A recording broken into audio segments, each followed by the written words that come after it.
여러분 안녕하십니까.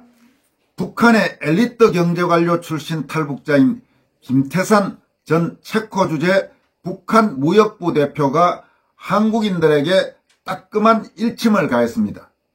김태산 시인은 최근 얻어먹는 북한 사람들이 왜 부자인 한국 사람들을 바보라고 욕할까라는 제목의 페이스북 글을 통해서 북한에서 도발 수위를 점점 높이고 있는데, 이상하게도 한국에서는 다 죽어가던 김정일을 살려 핵무기 생산에 기초를 다져준 김대중과 노무현이 죽어서도 영웅대접을 받는다고 질타했습니다.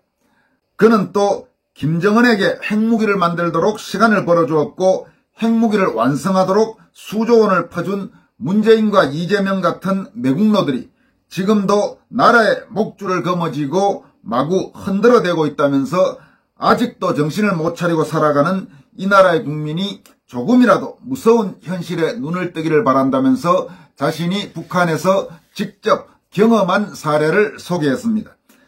그러면서 김태산 시인은 자신은 한국에 와서 직접 눈으로 보고서야 북한에 막대한 양의 돈과 살을 퍼준 김대중, 노무현, 문재인, 이재명 같은 자들은 단순한 바보가 아니라 북한 독재자에게 대한민국을 통째로 바치려는 역적들임을 알게 되었다면서, 바보는 북한에 돈을 퍼준 놈들이 아니라 그런 역적들을 대통령도 만들어주고 거대 정당의 당수로도 만들어준 한국 국민과 친북 목사들에게 돈을 바친 신도들이었다고 분석했습니다. 그러면서 한국 국민은 자기 자식들이 머리 위에 핵폭탄을 이고 살도록 하는데 동조한 바보들임을 알아야 한다면서 한국인들에게 따끔한 일침을 가했습니다. 그럼 김태산 전 체코 주재 북한 무역부 대표가 최근 자신의 페이스북 계정이 해킹돼 상실된 뒤 새로 개설한 페이스북 계정을 통해 처음으로 밝힌 얻어먹는 북한 사람들이 왜 부자인 한국 사람들을 바보라고 욕할까라는 제목의 아주 인상적인 글을 여러분들에게 소개해드리도록 하겠습니다.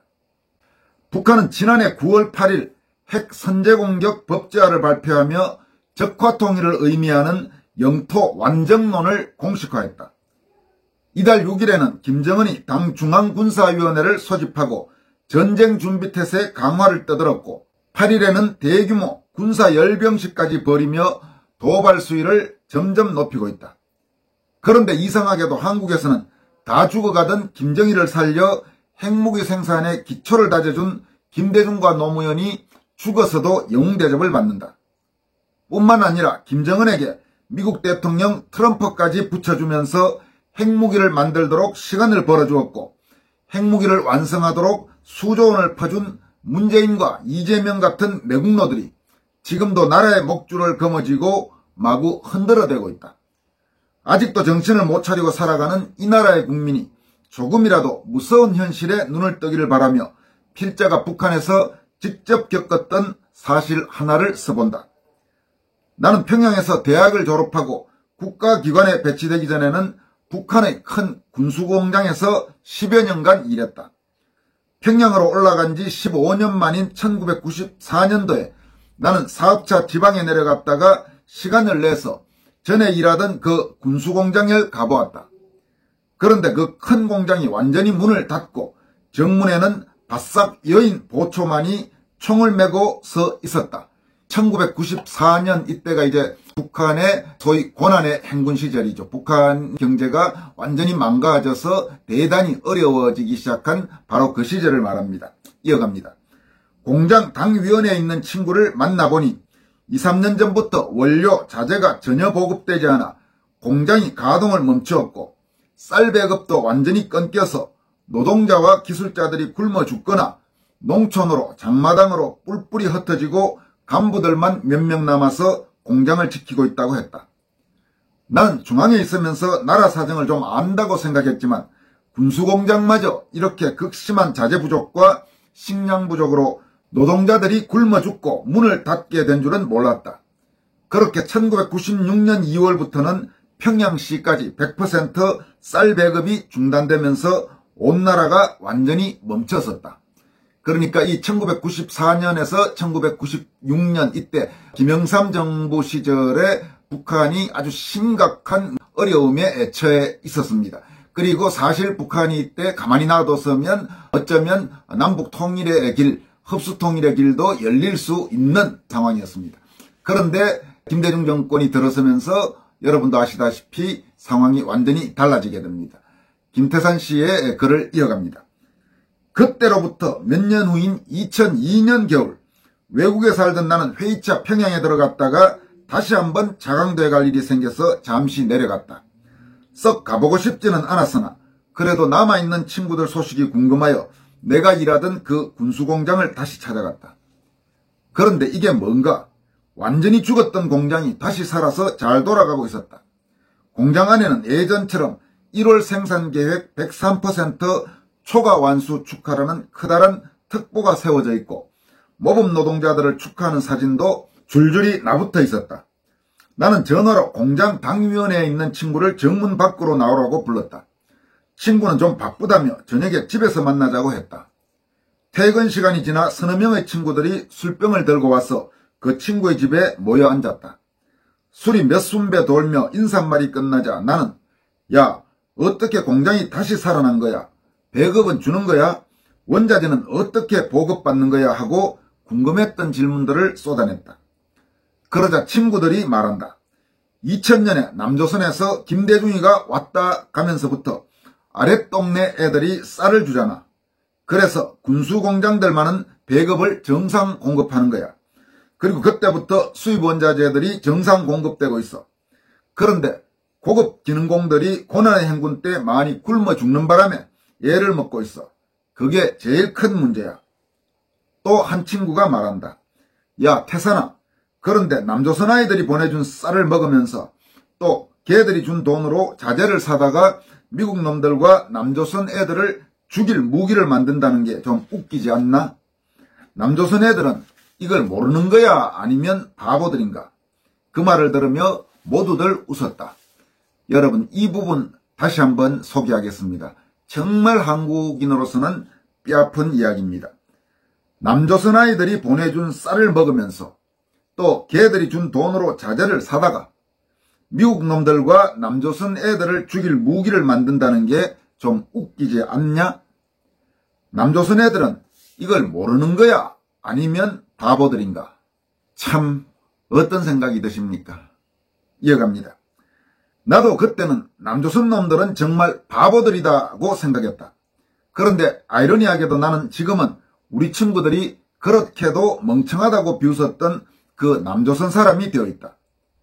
그러나 나는 한국에 와서 직접 눈으로 보고서야 북한에 막대한 양의 돈과 쌀을 퍼준 김대중, 노무현, 문재인, 이재명 같은 자들은 단순한 바보가 아니라 북한 독재자에게 대한민국을 통째로 바치려는 역적들임을 알게 되었다. 바보는 북한의 돈을 퍼준 놈들이 아니라 그런 역적들을 대통령도 만들어주고 거대 정당의 당수로도 만들어준 한국 국민과 친북 목사들에게 돈을 바친 신도들이었던 것이다. 얼마나 한심했으면 김여정이가 자기들을 살려준 문재인에게 삶은 소대가리라는 칭호를 주고 특등 머저리라고 비난을 퍼부었겠는가. 한국 국민은 자기 자식들이 머리 위에 핵폭탄을 이고 살도록 하는데 동조한 바보들임을 알아야 한다. 이렇게 김태산 전 체코 주재 북한 무역부 대표, 그러니까 북한의 엘리트 경제관료 출신 탈북자인 김태산 씨가 강조했습니다. 정말로 김대중, 노무현, 문재인, 이재명 이런 자들은 결코 용서할 수 없는 그 행위를 했다고밖에 볼 수 없습니다. 다음으로는 육해공 해병대 예비역 장교단 합동단체인 전군구국동지연합회, 전군연합이 3.1절을 앞두고 발표한 새로운 건국 영원불멸의 자유대한민국이라는 제목의 성명서 내용을 살펴보도록 하겠습니다. 전군연합은 이 성명서에서 정권교체 후 10개월이 되어가고 정부는 경제, 안보, 외교, 노동, 교육 등 전반에 뿌리박은 주사파 종북 좀비들의 잔재를 일소할 것을 천명했지만 아직 갈 길이 멀다라고 밝혔습니다. 그러면서 좌파 대법관들과 그들의 카르텔인 선관위가 직간접적으로 개입한 부정선거와 여론조작에 의한 민의의 왜곡은 물론 좌파 편향의 판결을 배설하여 헌정질서를 더럽히고 있다라고 분석했습니다. 또 집권여당인 국민의힘의 여러 문제들도 지적하면서 주사파 종북 세력 척결을 위한 투쟁, 국가 정상화를 위한 정당한 의사의 표출, 또 자유민주주의 존속을 위한 자유민주정권 사수 등을 결의했습니다. 그러면 전군구국동지연합회, 약칭 전군연합이 3.1절을 앞두고 발표한 새로운 건국 영원불멸의 자유대한민국이라는 제목의 성명서를 살펴보도록 하겠습니다. 104년 전 우리 선조들은 대한독립 만세를 외치며 맨몸으로 떨쳐 일어섰고 끝내 주권을 되찾았으며 1948년 자유대한민국을 새로이 건국하기에 이르렀다. 세계 속의 한민족으로 거듭날 새 역사가 시작된 것이다. 본시 평화를 사랑하는 한민족은 반만년 역사상 무수히 많은 외세가 침공을 해왔어도 어떤 외부의 적도 한민족을 끝내 복속시키지는 못했다. 우리는 중원과 북방은 물론 바다를 호령했던 대고구려의 후예가 아니던가. 피와 눈물로 되찾은 한민족의 얼로 새로 시작한 대한민국은 6.25로 전국토가 초토화되는 참상을 겪고도 단 70여 년 만에 세계 10대 경제대국의 반석 위에 올려놓는 기적을 일으킨 위대한 자유대한민국이 주사파 정권에 탈취당하여 백축간도에 섰던 문재인 정권 5년이 지나고 단군 이래 최악의 범죄자가 정권을 계승할 위기도 우여곡절 끝에 대선의 승리로 극복했다. 아직 전쟁은 끝나지 않았다. 70년이 넘도록 사회 도처의 독버섯처럼 암약한 공산잔당들의 만행은 국가 백년대계의 교육을 유린한 전교조, 노동운동을 빌미로 자유시장 경제 붕괴를 목표로 반정부 활동을 일삼는 간첩들이 농락한 민주노총, 그리고 민주화운동을 표방하고 유공자의 특권을 탈취한 자들은 정, 관, 사법, 언론, 사회, 문화 등 요소요소에 침투하여 자유대한민국 파괴 공작을 일삼고 있기 때문이다. 정권교체 후 10개월이 되어간다. 정부는 경제, 안보, 외교, 노동, 교육 등 전반에 뿌리박은 주사파 종북 좀비들의 잔재를 일소할 것을 천명했다. 그러나 아직 갈 길이 멀다. 좌파 대법관들과 그들의 카르텔인 선관위가 직간접적으로 개입한 부정선거, 여론조작에 의한 민의의 왜곡은 물론 좌파 편향의 판결을 배설하여 헌정질서를 더럽히고 있다. 설상가상으로 정부 여당의 정당인 국민의힘은 간악한 자들과의 야합과 밀실거래로 일으킨 불법 탄핵 이후 정권교체 이후에도 내용이 끊이지 않고 있으니 이는 바로 내부의 적 때문이 아닌가. 두고 볼 수 없는 일이다. 이제 더 큰 대의를 위해 우리의 주적이 누군지 정확히 인식하여 아픈 과거를 거울 삼고 딛고 일어서서 공산 이념 추구를 위해 반미, 반의를 외치는 자들을 우리 내부에서 자정하고 앞으로 함께 나아갈 때다. 이에 우리는 3.1절의 자유, 정의, 평화, 자존의 정신을 이어받아 다음과 같이 결의한다. 하나, 주사파 종북 세력 척결을 위해 목숨을 걸고 투쟁한다. 하나, 국가 정상화를 위해 정당한 의사를 밝히고 관철한다. 하나, 자유민주주의 존속을 위해 자유민주정권을 사수한다. 자유대한민국 만세 만만세, 전군구국동지연합회, 전군연합, 육해공 해병대 예비역 장교단, 그러면서 이 전군연합에 참여하고 있는 군 관련 단체, 정확하게는 예비역 군 관련 단체들을 소개하고 있습니다. 이 전군연합에 참여하고 있는 예비역 군 관련 단체는 다음과 같습니다. 육군사관학교 총구국동지회, 해군사관학교 구국동지회, 공군사관학교 구국동지회, 해병대장교 구국동지회, 국군 간호사관학교 구국동지회, 육군3사관학교 총구국동지회, 갑종장교 구국동지회, 간부사관 구국동지회, 기술행정사관 구국동지회, 육군학사장교 구국동지회, 해군 OCS 구국동지회, 공군학사장교 구국동지회, ROTC 구국동지회, 이렇게 전군연합, 전군구국동지연합회에서 3.1절 104주기를 앞두고 성명서를 발표했습니다. 여기까지 하겠습니다. 고맙습니다.